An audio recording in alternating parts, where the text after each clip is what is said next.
আওয়ামী লীগ ক্ষমতার জন্য কখনো রাজনীতি করে নাই।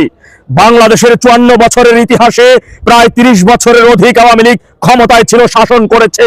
তাই নতুন করে আওয়ামী লীগকে ক্ষমতায় যাওয়ার জন্য রাজনীতি করতে হবে না। এই বাংলাদেশ আওয়ামী লীগকে সৃষ্টি করে নাই, বরং আওয়ামী লীগ বাংলাদেশকে সৃষ্টি করেছে। আওয়ামী লীগ রাজনীতি করে খেটে খাওয়া দিন মজুর কৃষক ভাইয়ের জন্য। আওয়ামী লীগ রাজনীতি করে বাংলাদেশের আপামার জনসাধারণের ন্যায্য অধিকারের জন্য।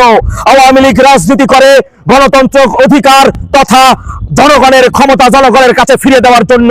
আওয়ামী লীগ রাজনীতি করে আওয়ামী লীগ যে দেশটাকে জন্ম দিয়েছে, যে দেশটাকে সৃষ্টি করেছে, সেই দেশের মানচিত্র সার্বভৌমত্ব অক্ষুণ্ণ রাখার উদ্দেশ্যে। আওয়ামী লীগের প্রয়োজনে আওয়ামী লীগের রাজনীতি করার প্রয়োজন হয় না। আওয়ামী লীগ কালকে যদি বলে আমরা রাজনীতি করব না, এই দেশের 8.5 কোটি জনগণ ফুঁপে উঠবে, অভিযোগ নিয়ে রাস্তায় বেরিয়ে পড়বে। কেন আওয়ামী লীগ রাজনীতি করবে না? আওয়ামী লীগকে রাজনীতি করতে হবে আওয়ামী লীগের প্রয়োজনে না, দেশের প্রয়োজনে, দেশের মানচিত্রের প্রয়োজনে, সার্বভৌমত্বের প্রয়োজনে। তাই শুধু বিএনপি কেন, তারেক রহমান কেন, ইতিহাসে ভুট্টো ইয়া সহ মেজর জিয়ারা চাইছিল বাংলাদেশে যেন আওয়ামী লীগের নাম মুছে যায়। আওয়ামী লীগের নাম তারা মুছতে এসে বারংবার ব্যর্থ হয়েছে এবং ইতিহাসে রাস্তা করে নিক্ষেপিত হয়েছে।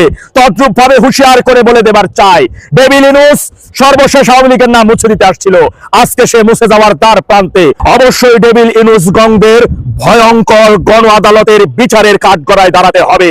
ইতিমধ্যে তার বিরুদ্ধে সংবিধান লঙ্ঘনের যে অভিযোগ একেবারে দায়িত্বে থাকা মহামান্য রাষ্ট্রপতি করেছেন, এই অভিযোগের ভিত্তিতেই গণ আদালতে তার ফাঁসি কার্যকর হবে, মৃত্যুদণ্ড কার্যকর হবে তার সেই ক্যাবিনেটের যারা যারা সংশ্লিষ্ট ছিল সকলের বিরুদ্ধে। মনে রাখবেন, দায়িত্বে থাকা কোন রাষ্ট্রপতি যদি কারো বিরুদ্ধে সংবিধান লঙ্ঘনের অভিযোগ আনে, তার বিষয় কিন্তু আদালতে কোনো সাক্ষী প্রমাণের কোনো কিছু প্রয়োজন হয় না।